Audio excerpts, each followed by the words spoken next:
From Los Angeles to Beijing, air pollution is a major health threat in the world's largest cities. Research shows that residents of cities with bad air quality are 20% more likely to suffer from illnesses like asthma, emphysema, and lung cancer. In fact, Asia is the fastest growing continent when it comes to increased air pollution and the deaths caused by related illnesses. But there is some good news out there. Improving the air quality in the world's largest cities is a goal that is within reach. Here to discuss what's being done in the fight against air pollution is David Pettit. He's a senior attorney for the Natural Resources Defense Council. And Dominique Smith, the executive director of the Los Angeles chapter of the U.S. Green Builders Council, who's here to share what steps are being taken by the housing industry to minimize pollution and lessen environmental impact. And I want to welcome both of you to Full Frame. Thanks so much for coming in.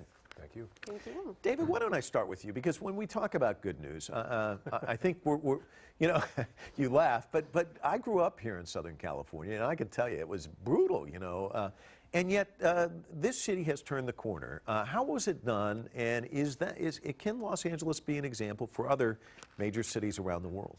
Well, I think Los Angeles can be an example, and particularly for cities in China. I grew up here also. I think I'm just a bit older than you are, and I remember playing Little League baseball in the 50s and having the feeling that you know, I had a knife in my lungs, and I'd go home and just be panting for breath. And that's gone. I mean, that doesn't happen anymore. And the reason it doesn't happen is that we have clean air laws in the U.S. that are very tough, and we have administrative bodies that have been very sophisticated in applying those, and a court system that keeps everybody in check. And so in California, we've been able to have huge increases in air quality while at the same time growing our economy much faster than the rate of inflation in the U.S. And part of my job is working in China to show folks over there that they can do that too. And I want to get to that in just a minute, but I want to bring Dominique into the conversation. You know, I guess most of us don't really spend a lot of time thinking about houses and how our houses impact the environment, but yet you're seeing a dramatic difference here in Los Angeles when it comes to that as well. Absolutely. Housing is a key issue here in Los Angeles, and the fact that green homes will save money, save water, save natural resources, and also put health and happiness back into the American family here in Los Angeles is a great thing for us. And it's not just LA. I mean, we're seeing this around the globe. I mean, countries are really, and that's the nice thing about, well, if maybe you can start by just talking about LEED itself, because this is kind of it's an international effort, isn't it? It absolutely is. LEED has been around for about 20 years now. And that stands for? It stands for Leadership in Energy and Environmental Design. And it is a consensus-based third-party certification that takes a look at energy measures, water conservation, materials that are used, where the homes are sited, and it ranks the building itself. So you can take a look at a home and say, this home is more green than this one across the street. David, let's go back to China, because I know you just got back from there. Yeah. You're heading back shortly. Yes. Are you seeing some silver linings? Because the images we see from Beijing and other cities, they look a lot like what you and I grew up with here in Southern California. They do, and I've been in Beijing during the airpocalypse period, and you know, you could barely see from me to you, and the air smelled, and you could taste how bad the air was. But I do see silver linings. I think at the national level, the government, I mean, they get it, and they are trying very hard to enact a system of laws that are sensible and will protect the economy, and that could be enforced at the local level to deal with the air quality problems that they have. It's not, you know, this isn't rocket science. Everybody knows what needs to be done, for example, to clean up the air in Beijing. They know it, and we know it, and I think they are on track to having significant air quality improvements in the next few years. You do see some linkage. You know, a lot of people talk about the economy, the explosion of the economy. And I mean, you look at these old images from Beijing where everybody was on bicycles, and we see it in Vietnam as well, where suddenly these economies start to come up, so does the standard of living, the middle class. Now I can drive around in a car. And there's, I guess, a downside to the benefits in a way. Well, right. We think the traffic is bad here in Los Angeles. I mean, it took me a long time to get out here from where I work. but it's nothing like Beijing. I mean, in Beijing, in the middle of the day, you can't get across town. It's just, traffic is just stopped, and you can go on for miles, and it just stopped. And they have a good public transit system, but the city's growing so quickly, it's pretty much overwhelmed. And that's one of the issues that the government has to confront, is how you deal with a rising and quickly increasing middle class, and you can't get 20 meters from A. Speaking of economy, you and I had a chance to chat briefly, and you were mentioning that once the economy tanked here in California, a lot of these green projects were put on hold too then. Now are you seeing them starting to flourish again? They absolutely are. It wasn't just the green projects. In the recession, it seemed that any project that had been in planning, design, got hung up without financing.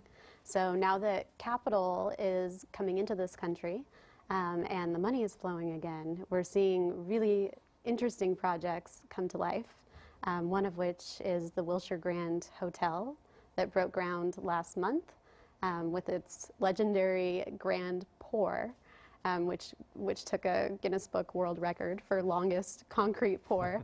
And it will be the tallest hotel on the West Coast once completed, at 71 floors. You're talking about Southern California and Los Angeles, but there are other countries that are really taking the lead here. What are some countries you look to and say, wow, they're really environmentally friendly and really looking at how they construct homes in an environmental way? Absolutely. I would say some of the markets that we're really seeing a huge trend in global green building is the UK, Germany, Norway, Singapore, and Brazil. Absolutely. All of those, including Australia and South Africa, are seeing huge gains in construction starts. David, just one thing that came to mind. I was in Hong Kong last week, and I stayed in a LEED Platinum hotel. It's like a year old, but the owner, who's this billionaire, was just he really wanted to do this and do it right. And it's it's a beautiful hotel. Things work. There's enough water pressure, which I was worried about, but no, and he's very proud of it. There's plaques everywhere. LEED Platinum hotel. And LEED Platinum, for our viewers who aren't familiar, I mean, there are different grades. Right. Gold is tough to hit. Platinum's really difficult, right? Yeah. Absolutely. LEED Platinum is quite the standard. It really proves through the third-party verification that the building performs. So it will be incredibly energy efficient. You'll have low-flow fixtures, efficient fans and cooling equipment. It'll have linkages to local services, public transportation, everything that we love about a building. But the other thing that's interesting is you were telling me the goal line keeps moving too. Yeah. Everybody wants to cross the goal line, but if the standards, if it's easy to hit gold, we got to make it a little tougher, help the environment even more. Exactly, and that is what has happened. The new version of LEED, which was just voted on by membership and passed by 86%, is now out. So there are beta projects happening around the world as people test the new version. And we found that it is quite a lot harder. So as you mentioned, when everyone is able to achieve gold, it means it's time for a more strict and stringent set of values and set of points. And so this is really driving market transformation and our economy. David, when you go to a place like Beijing, and having lived here and gone through that knife in the chest, what do you think about the quality of life for the people there, and just how long before they can really start to see a difference, do you think? In Beijing, they've been trying to do, and basically in 30 years, what took us 200. And so, yeah, it's a little rough around the edges, what's happening. I think that if the government really cracked down on polluters, which I think they can do without substantially harming the economy. I mean, it worked here. I don't see why it can't work there. I think that you could see, or the people in Beijing could see, significant improvement in air quality within a year. Within a year? Yeah. Which almost looks impossible when you look across and you can't see the person, right? Right. I mean, my last trip to Beijing 2 weeks ago, I was at the airport and I thought, how can we? I thought, no plane can take off here. I mean, I couldn't see 100 yards. It was just unbelievable. And yes, to think that that can go away in a year is incredible, but I think it can. Again, people know what the sources are. It's not a mystery where this stuff is coming from. And we know from our experience in the U.S., and the European countries have gone through this, what the control measures are, what works and what doesn't work, what's the most efficient way to get rid of the pollution while maintaining economic development. And that can be done. There was a fascinating study that came out from the UN earlier last year. It was called The Rise of the South, and it was looking at a lot of these emerging economies and kind of just tracing, you know, if you look at the trajectory of what's happened in India and China, tracing the trajectory in terms of pollution. Are there proactive steps that people can take in some of these major cities before you get to the point where you can't see across the street? Well, I think there are. I mean, having you know, LEED Platinum, having LEED certification, and having that built into your building codes is really a positive step forward. I mean, the LEED buildings, this isn't just something that's pretty and you have nice fixtures and stuff. They're really significant in terms of energy saving, and in China, for example, so much of the energy comes from coal, and coal emissions are a big part of the problem. That when you have a LEED certified building, you're helping get rid of, or at least minimize, the emissions from coal by just using less electricity. I completely agree. If I can just add on to that, when we look at some of these global emerging markets, when we look at Singapore, we look at the United Arab Emirates, those green building economies are driven by the building codes, which are set into place by the government. So they've set the mandate, and they're also offering financial incentives and tax incentives to make the projects happen. There's also something called the net zero building. Can you explain that to our viewers? Oh, absolutely. Net zero involves a home or any building in which over a year's time, the building produces more energy than it uses. So that would be energy produced from solar panels, wind turbines, etc.